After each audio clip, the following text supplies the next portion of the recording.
नमस्कार, passbook the saving show में आप सबका स्वागत है। मैं हूं पल्लवी नागपाल चैरत। आज हम बात करेंगे उन दो निवेश विकल्पों की जो भारतीयों के फेवरेट है। एसआईपी यानी कि सिस्टमैटिक इन्वेस्टमेंट प्लान और दूसरा पीपीएफ यानी कि पब्लिक प्रोविडेंट फंड। एक में मौका मिलता है ज्यादा रिटर्न का, लेकिन रिस्क रहता है, तो दूसरी तरफ है पूरा भरोसा और टैक्स छूट, लेकिन रिटर्न लिमिटेड होता है।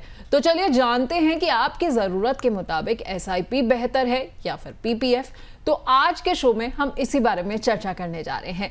हम इस शो में चर्चा करेंगे कि आखिरकार एसआईपी क्या है और कैसे काम करती है सिप। जी हाँ, सिप जो है वो आजकल काफी फेमस हो गई है। कहां पर आपको कहां ज्यादा फायदा मिलेगा ये भी हम आपको बताएंगे। पीपीएफ बेहतर है आपके लिए या फिर एसआईपी बेहतर है, कहां पर आपको ज्यादा बेनिफिट मिल सकता है। इसके अलावा हम बात करेंगे कि रिटर्न, रिस्क और टैक्स, इनके बारे में भी कि आपको रिटर्न किस में बेहतर मिलेगा, रिस्क किस में कितना है और टैक्स बेनिफिट आपको दोनों इंस्ट्रूमेंट में से कहां पर कैसे मिल रहा है। इसके अलावा चर्चा ये भी होगी कि लॉन्ग टर्म गोल के लिए एसआईपी यानी कि जिसे हम सिप कहते हैं वो बेहतर है या फिर पीपीएफ बेहतर है। और इसके साथ ही बात हम इस बारे में भी करेंगे कि टैक्स सेविंग के लिहाज से आपके लिए कौन सा इंस्ट्रूमेंट जो है वो दोनों में से बेहतर हो जाता है।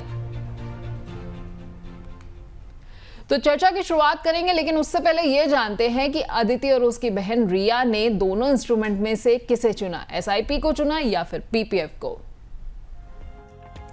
गुरुग्राम की अदिति शर्मा एक आईटी प्रोफेशनल हैं। उन्होंने 5 साल पहले म्यूचुअल फंड में 3,000 रुपए महीने की एसआईपी शुरू की थी। उनके इस निवेश की वैल्यू अब 2.5 लाख रुपए से ज्यादा है। वहीं उनकी छोटी बहन रिया एक सरकारी टीचर हैं, जिसने पीपीएफ में हर साल 1.5 लाख रुपए जमा किए हैं। उसे भरोसा है कि पीपीएफ से रिटायरमेंट के समय सुरक्षित रकम और टैक्स छूट दोनों मिलेंगे। दोनों ने अपने हिसाब से सही विकल्प चुना है, लेकिन आप क्या चुनेंगे? तो आज हम ये जानेंगे कि दोनों इंस्ट्रूमेंट में से कौन सा किसके लिए बेहतर है। आप ये कैसे तय करें कि आपको क्या चुनना चाहिए। और इस दुविधा को दूर करने के लिए हमारे साथ एक खास मेहमान भी जुड़ रहे हैं। हमारे साथ कंप्लीट सर्कल कैपिटल के मैनेजिंग पार्टनर अंकुश पाहुजा जुड़ रहे हैं। अंकुश जी, आपका बहुत बहुत स्वागत है। नमस्कार Pallavi ji, thanks for inviting on the show. तो अंकुश जी, मेरा पहला सवाल यही है कि एसआईपी और पीपीएफ, इन दोनों में आखिरकार बेसिक अंतर कहां पर है? देखिए पल्लवी जी, प्रोडक्ट्स, 2 विकल्प है ये इन्वेस्टिंग के। और जब भी हम कोई भी इन्वेस्टमेंट की ऑप्शन ढूंढते हैं तो हम सबसे पहले अपने डिसीजन को निर्धारित करते हैं कि हमारा रिस्क एपेटाइट क्या है, कितना हम अपने पोर्टफोलियो पे रिस्क लेना चाहते हैं और कितना हम अपने पोर्टफोलियो को रिस्क एसेट में एक्सपोज करना चाहते हैं। उसके बेसिस पे हम ये डिसीजन लेते हैं। तो लार्जली 4 ब्रॉड डिफरेंसेस मैं आपको यहाँ पे हाईलाइट करूंगा कि इनमें एसआईपी और पीपीएफ में ब्रॉड डिफरेंस क्या है। सबसे पहले तो अगर हम बात करें रिटर्न की, जो कि एक मेजर रीजन है किसी भी विकल्प को चूज करने का, कि आप कितना पैसा अपने पैसे के ऊपर कमाएंगे क्योंकि आप इन्वेस्टमेंट कर रहे हैं। सो एसआईपी जो कि एक म्यूचुअल फंड की ऑप्शन है इन्वेस्ट करने की, और यहाँ पे मैं इक्विटी एसआईपी के बारे में बात करूंगा, वही एक राइट कंपैरिजन होगा विद पीपीएफ। दो पीपीएफ एक डेट इंस्ट्रूमेंट है, लेकिन यहाँ पे अगर मैं एसआईपी की इन्वेस्टमेंट की ऑप्शन चूज करता हूं तो मैं इक्विटी के बेस पे उसको इवैल्यूएट करता हूं। तो रिटर्न जो एसआईपी में हम जनरेट कर सकते हैं इक्विटी एसआईपी में, वो 10 से 12% की है। लिहाजा जो लॉन्ग टर्म एवरेज रिटर्न रही है निफ्टी या सेंसेक्स की, वो करीबन 14% के करीब रही है। लेकिन हम उसको एक बेसिस पे अगर इवैल्यूएट करते हैं तो हम 10 से 12% एक्सपेक्ट कर सकते हैं from a SIP equity fund, equity mutual fund. जहां पे पीपीएफ की अगर हम बात करें, वहां पे एक रिटर्न जो हमें मिलती है, 2 फिक्स्ड रिटर्न है, लार्जली फिक्स्ड है, 2 पीरियोडिकली गवर्नमेंट उसके ऊपर डिसीजन लेती है और उस रेट को रिवाइज करती है। किसी टाइम पे ये रेट 12% होता था, आज की रेट में 7.1% के करीब रेट है। तो सबसे पहला मेजर डिफरेंस तो यही रहा रिटर्न में, जहां पे वहां 10 से 12 मिल सकता है एसआईपी में, यहाँ पे 7.1% मिल रहा है। अब आती है बात रिस्क की, क्योंकि हम यहाँ पे एक एक्स्ट्रा रिटर्न, ज्यादा रिटर्न जनरेट कर रहे हैं एसआईपी में, तो उसके साथ हम डेफिनेटली कॉरेस्पॉन्डिंग एक रिस्क भी ले रहे हैं, जिसकी वजह से हमें वो एक्स्ट्रा रिटर्न मिल रही है, जिसको हम रिस्क प्रीमियम के हिसाब से कोट कर सकते हैं।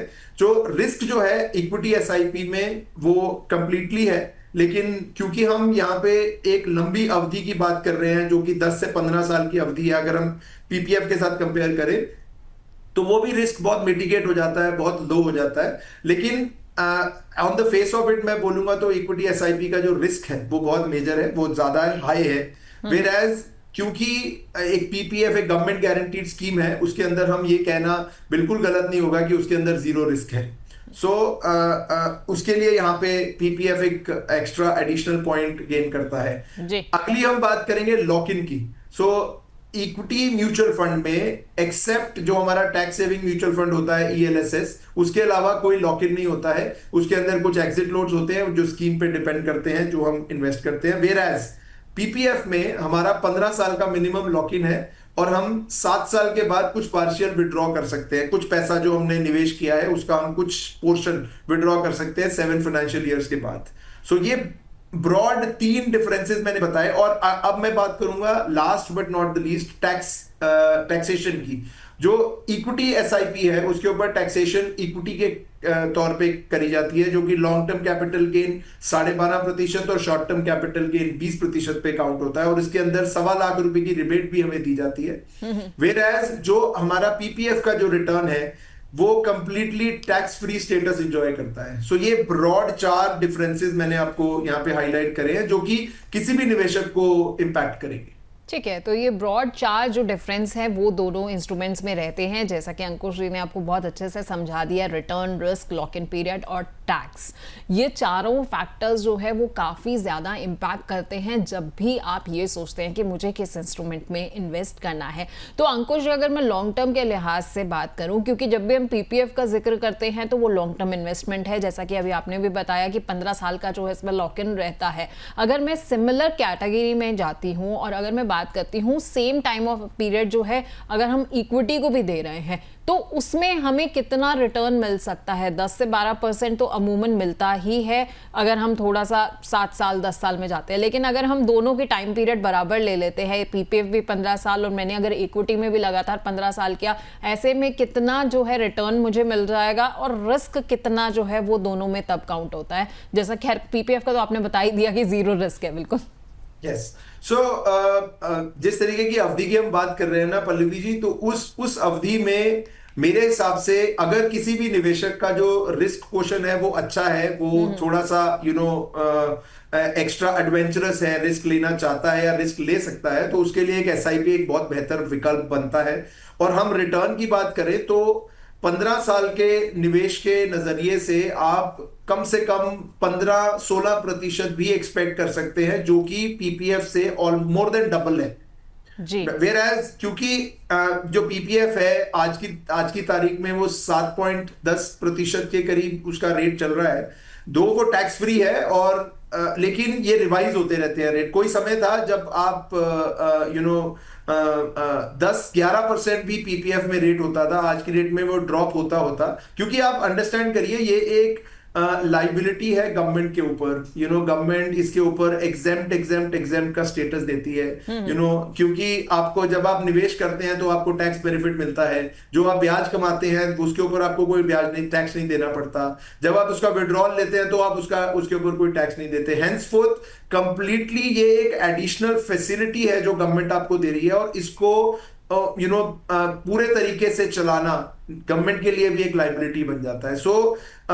अगर आप रिस्क ले सकते हैं तो आप इक्विटी एसआईपी को एक ऑप्शन बनाइए, प्लस आप पीपीएफ जरूर करिए, क्योंकि एक अच्छा विकल्प है जो लॉन्ग टर्म में आपको एक कंपाउंडिंग बेनिफिट के साथ अच्छी रिटर्न जनरेट कर सकता है। ठीक है, तो पीपीएफ में भी आप निवेश कीजिए, क्योंकि वहाँ पर जो है आपको अच्छा बेनिफिट मिल सकता है। और जैसा कि अंकुश जी ने बताया कि ट्रिपल ई कैटेगरी में आता है, एग्जेम्प्ट, यानी कि जब आप निवेश करने जा रहे हैं तो वो पैसा जो है वो आपका टैक्स एग्जेम्प्ट हो चुका है।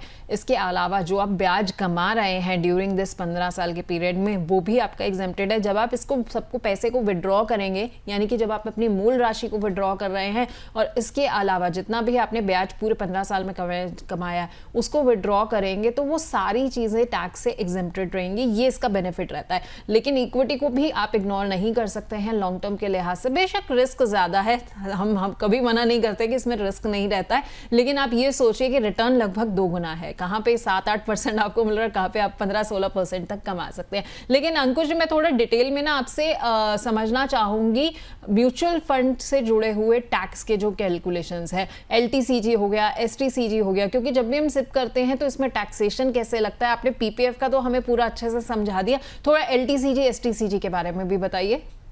पल्लवी जी, दो मैं एक टैक्स एक्सपर्ट नहीं हूं, लेकिन मैं एक आपको बेसिक सलाह जरूर दे सकता हूं इसके ऊपर, और आपको इस सलाह को अपने टैक्स एक्सपर्ट से जरूर अंडरस्टैंडिंग बना के अप्लाई करना चाहिए। जो इक्विटी म्यूचुअल फंड्स होते हैं उनके ऊपर जो टैक्सेशन है, 1 साल का जो टाइम पीरियड है, अगर कोई भी आप इक्विटी म्यूचुअल फंड में इन्वेस्ट करते हैं जनवरी 2025 में, अगर आप उसको दिसंबर 31, 2025 से पहले आप उसको विड्रॉ कर लेंगे, जाके बेच देंगे या रिडीम कर लेंगे, तो आपको उसके ऊपर short term capital gain apply होगा, जो कि 20% के रेट पे अप्लाई होगा। वेयरएज अगर आप 1 साल के बाद अपनी कोई भी निवेश को सेल करते हैं, बेचते हैं, तो उसके ऊपर long term capital gain apply होता है, जिसका रेट है 12.5%। और एक चीज आप यहाँ पे, एक बेनिफिट सरकार ने हमें एक्सटेंड किया हुआ है, जो कि है 1.25 लाख रुपए, जो कि आपको एक रिबेट मिलती है on long term capital gain. So मसलन अगर आपने 2.5 लाख रुपए का कैपिटल गेन बुक किया है एक फाइनेंशियल ईयर में, तो सरकार आपको 1.25 लाख रुपए, 1,25,000 रुपए लॉन्ग टर्म कैपिटल गेन में से रिबेट की एक ऑप्शन देती है। दैट मींस 2.5 लाख रुपए में से 1.25 लाख आपका निकल जाएगा, और आपको सिर्फ टैक्स जो 12.5% है वो 1.25 लाख रुपए के ऊपर देना है। ठीक है, तो अगर आप 1 साल से पहले अपने निवेश को भुना लेते हैं तो आपको उस पर STCG लगेगा, जो कि 20% है। लेकिन अगर आप 1 साल के बाद जो है वो अपना रिटर्न कमा रहे हैं और उसके बाद उस निवेश को भुना रहे हैं, तो जैसा कि अंकुश जी ने बताया 12.5% जो है वो दर रहेगी उस पर टैक्स लगने की। लेकिन वो तब लगेगा अगर आपका जो रिटर्न में प्रॉफिट है, जो आपको एक्स्ट्रा पैसा जो मिल रहा है, वो आपका अगर 1.25 लाख रुपए से ज्यादा है। जैसा कि अंकुश जी ने बताया कि अगर आपने 2.5 लाख से ज्यादा रुपए कमाए हुए हैं तो उसमें पहले जो 1.25 लाख होंगे वो तो आपके एग्जेम्प्ट हो जाएंगे, उस पर टैक्स नहीं लगेगा। लेकिन उसके अगले जो 1.25 लाख रुपए हैं उन पे आपको टैक्स चुकाना होगा 12.5% के लिहाज से।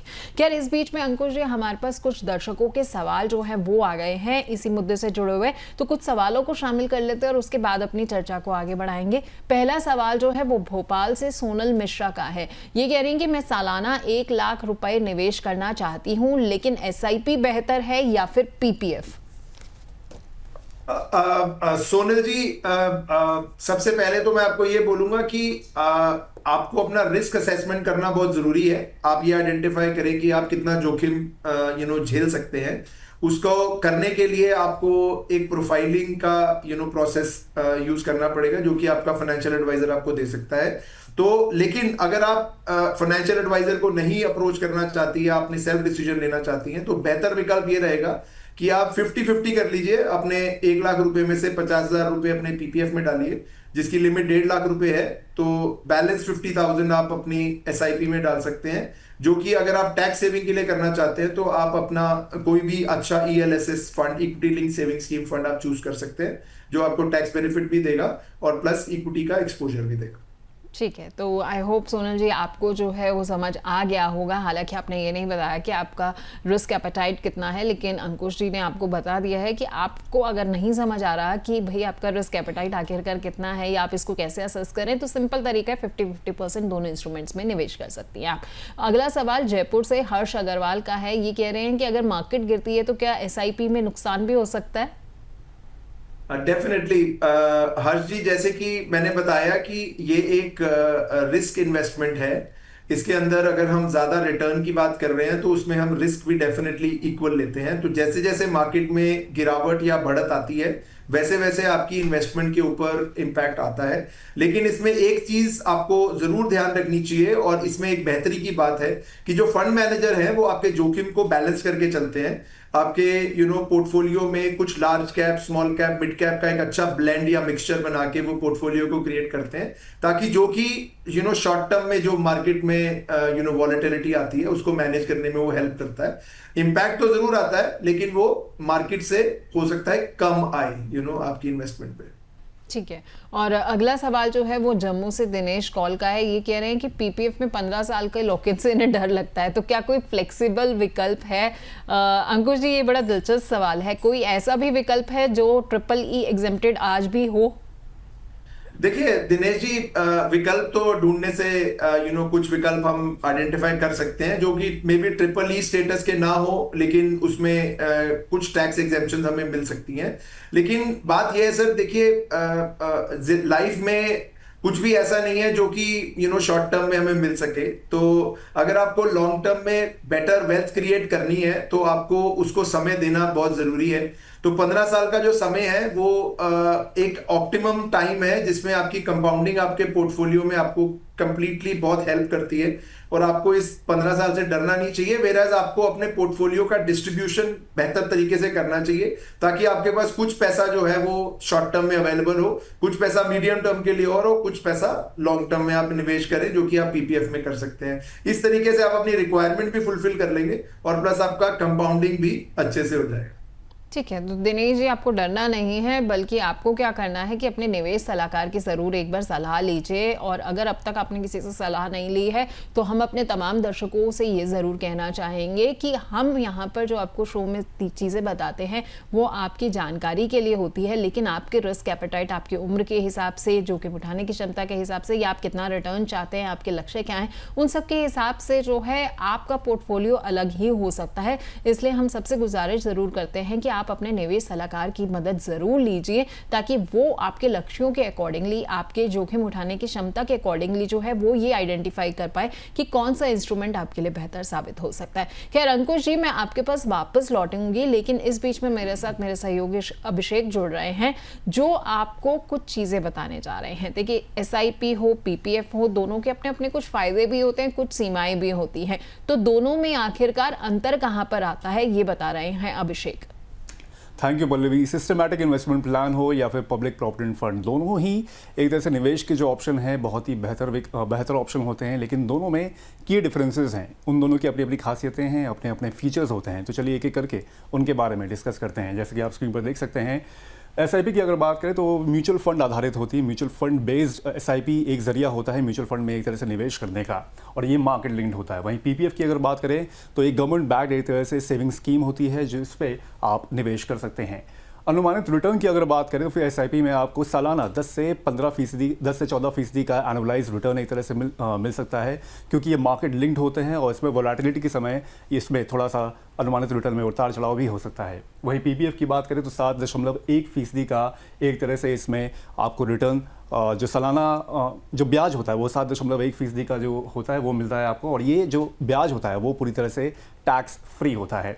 वहीं लॉक इन पीरियड की अगर बात करें तो फिर एसआईपी में कोई लॉक इन पीरियड नहीं होता, आप कभी भी इसको विड्रॉ एक तरह से कर सकते हैं, सिवाय ईएलएसएस म्यूचुअल फंड में जिसका लॉक इन पीरियड होता है 3 साल का लॉक इन पीरियड होता है। वहीं पीपीएफ में 15 साल का पूरा लॉक इन पीरियड इसमें होता है। टैक्स छूट की अगर बात करें तो फिर ईएलएसएस पर इनकम टैक्स की सेक्शन 80C के तहत 1.5 लाख रुपए के निवेश पर पूरा वो एक तरह से टैक्स एग्जेम्प्ट कर सकते हैं। वहीं long term capital gain tax जो होता है वो 12.5% का इसमें एक तरह से लगता है। वहीं पीपीएफ की अगर बात करें तो फिर इसमें भी सेक्शन 80C के तहत 1.5 लाख रुपए का जो पूरा सालाना निवेश होता है वो पूरी तरह से एक तरह से टैक्स एग्जेम्प्टेड हो जाता है। वहीं ब्याज जो होती है पीपीएफ की वो भी एक तरह से पूरी तरह से टैक्स फ्री होती है। लिक्विडिटी की अगर बात करें तो फिर एसआईपी ज़्यादा लिक्विडिटी लेकर चलता है, क्योंकि इसमें एक तरह से आप कभी भी जल्दी विड्रॉ कर सकते हैं। T+1 और T+2 का एक तरह से इसमें सेटलमेंट होता है, यानी कि ट्रेडिंग के अगले 1 या 2 दिन के अंदर सेटलमेंट हो जाता है, उसके बाद आप तुरंत ही इसमें पैसा आप विड्रॉ कर सकते हैं। वहीं पीपीएफ में थोड़ी सी विड्रॉल लिमिट जो होती है वो सीमित होती है, 5 साल के बाद ही मिनिमम आप इसमें आंशिक विड्रॉवल एक तरह से पार्शियल विड्रॉवल कर सकते हैं। वहीं जोखिम की अगर बात करें तो फिर एसआईपी क्योंकि मार्केट लिंक्ड होती है इसलिए इसमें मीडियम टू हाई रिस्क होता है। वहीं अगर पीपीएफ की बात करें तो फिर इसमें बेहद कम रिस्क होता है, या फिर एक तरह से रिस्क होता ही नहीं, क्योंकि इसमें एक तरह से गवर्नमेंट बैकिंग होती है। तो ये हैं की डिफरेंसेस एक तरह से एसआईपी में और पीपीएफ में, जिसको आप समझकर एक तरह से अपने निवेश का डिसीजन ले सकते हैं। Over to you Pallavi. बहुत बहुत शुक्रिया अभिषेक आपका। आपने दोनों के बीच में डिफरेंस जो है बहुत अच्छे से भी समझा दिया और ये भी बता दिया कि दोनों के अपने क्या क्या फ़ायदे हैं और कहाँ कहाँ पर सीमाएं भी आ जाती हैं। खैर वापस अंकुश जी के पास लौटते हैं। अंकुश जी, अगर किसी व्यक्ति को रिटायरमेंट की प्लानिंग करनी है तो SIP PPF दोनों को किस रेशियो में चुने, कैसे बैलेंस करके जो है वो अपने पोर्टफोलियो में इनको शामिल करें? देखिए पल्लवी जी, मैं इसका जो रिप्लाई है मैं एक डिफरेंट तरीके से देना चाहूंगा। मैंने एक डेटा पढ़ा था HDFC म्यूचुअल फंड का, जो कि उनकी एक पब्लिश्ड रिपोर्ट है जो वो अपनी एक बुकलेट में पब्लिश करते हैं। सिंस 1996 मैंने वो डेटा को इवेल्युएट किया और उन्होंने PPF और अपने HDFC ELSS स्कीम का कंपैरिजन दिया था। सिंस 1996 अगर आप करीबन 1 लाख रुपए सालाना एक PPF में या फिर एक HDFC ELSS में आप निवेश कर रहे हैं, तो 2024 में आपका जो ELSS का पैसा है, वो मैं बाद में फिगर बताऊंगा, बट PPF का जो पैसा है वो करीबन एक्यूमुलेट होके ब्याज के साथ, क्योंकि ब्याज किसी टाइम पे 1996 में 12% का ब्याज होता था, अब करीबन 7% है। सारा कुछ एक्यूमुलेट करके कंपाउंड करने के बाद वो 1 करोड़ 8 लाख के करीब आपकी राशि बनती है after 24 years of investing. वेराज same investment को अगर आप HDFC ELSS में, जो कि आपको टैक्स सेविंग का भी ऑप्शन देता है, वो राशि जो है सेम 1 लाख रुपया सालाना आप इन्वेस्ट करेंगे तो आपकी राशि बनेगी 13.5 करोड़ रुपए। कहने का मतलब यह है कि आपको ये चीज अंडरस्टैंड करनी है, जैसे कि आपने सवाल किया कि रिटायरमेंट प्लानिंग के वजह से। देखिए, रिटायरमेंट प्लानिंग, अगर कोई यंगस्टर रिटायरमेंट प्लानिंग कर रहा है अपनी 25 साल या 30 साल की उम्र में, उसके लिए 25 से 30 साल है रिटायरमेंट को अचीव करने के लिए, तो उसके लिए तो डेफिनेटली एक जो इक्विटी लिंक्ड इन्वेस्टमेंट्स है वो ज्यादा सेंस बनाती हैं। वेराज अगर कोई अपनी रिटायरमेंट प्लानिंग 50 साल की उम्र में कर रहा है, जो कि राइट एज नहीं है, लेकिन हाँ बेटर लेट देन नेवर। सो अगर आप 50 या 55 के साल पे अपनी रिटायरमेंट प्लानिंग कर रहे हैं तो आपके पास कोई और विकल्प नहीं बचता। लेकिन PPF तब भी कोई विकल्प नहीं है, क्योंकि उसमें 15 साल का लॉक इन है। सो आपको कुछ और ऑप्शन ढूंढनी पड़ेगी। वेराज अगर आप रेशो की बात करें तो स्टैंडर्ड थंब रूल कोई नहीं है। इट रियली डिपेंड्स ऑन कि आपका रिस्क एपेटाइट क्या है, आप कितना रिस्क जोखिम लेना चाहते हैं अपनी इन्वेस्टमेंट के ऊपर। सो आप उस तरीके से डिसाइड करें। वेराज इतने लंबे समय के लिए, 20 से 25 साल के समय के लिए, आपके लिए इक्विटी इन्वेस्टमेंट या इक्विटी म्यूचुअल फंड की इन्वेस्टमेंट्स एक बेहतर विकल्प बन सकता है, जो कि डेटा मैंने अभी आपको बताया। ठीक है, तो इक्विटी कहीं ना कहीं जो है बाजी मारता हुआ नजर आ रहा है लॉन्ग टर्म के लिहाज से भी, लेकिन हाँ बस हमेशा इसमें एक रहता है रिस्क फैक्टर जो है जुड़ा रहता है। लेकिन अंकुश जी, अगर मैं लिक्विडिटी की बात करूँ तो भी जो है म्यूचुअल फंड्स जो है वो कहीं ना कहीं बाजी मारते हुए नजर आते हैं, क्योंकि लिक्विडिटी के लिहाज से तो PPF में तो हमें बहुत साल इंतजार ही करना पड़ता है।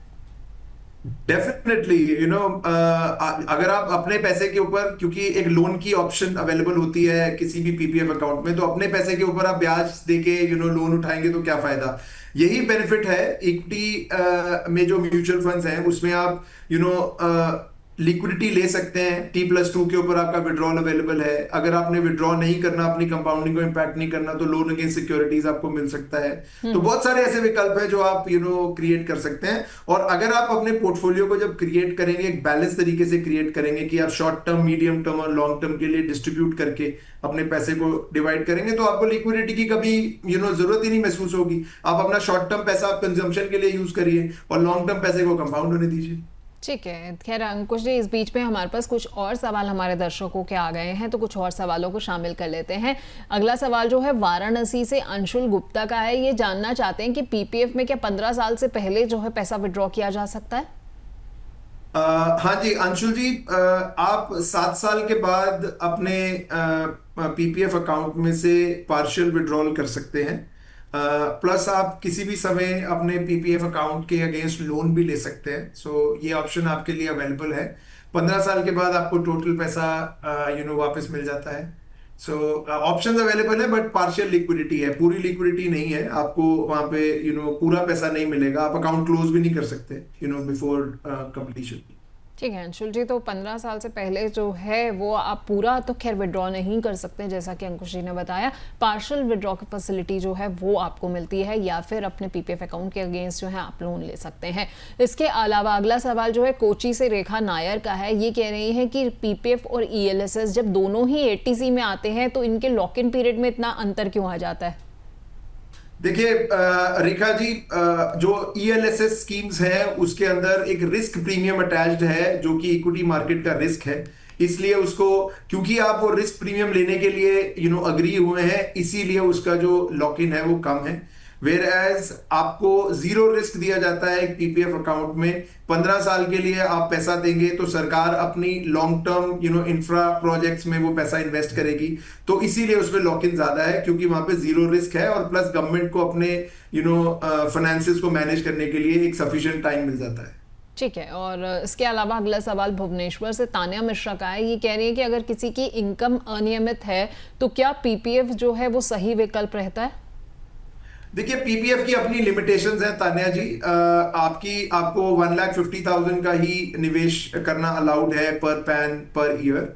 आप उससे ज्यादा निवेश नहीं कर सकते हैं। तो ये एक लिमिटेशन है जो कि आप मेरे हिसाब से इसको इस तरीके से मैं रिप्लाई करूंगा कि ये एक एक्सटेंडेड बेनिफिट है जो गवर्नमेंट ने आपको दिया है।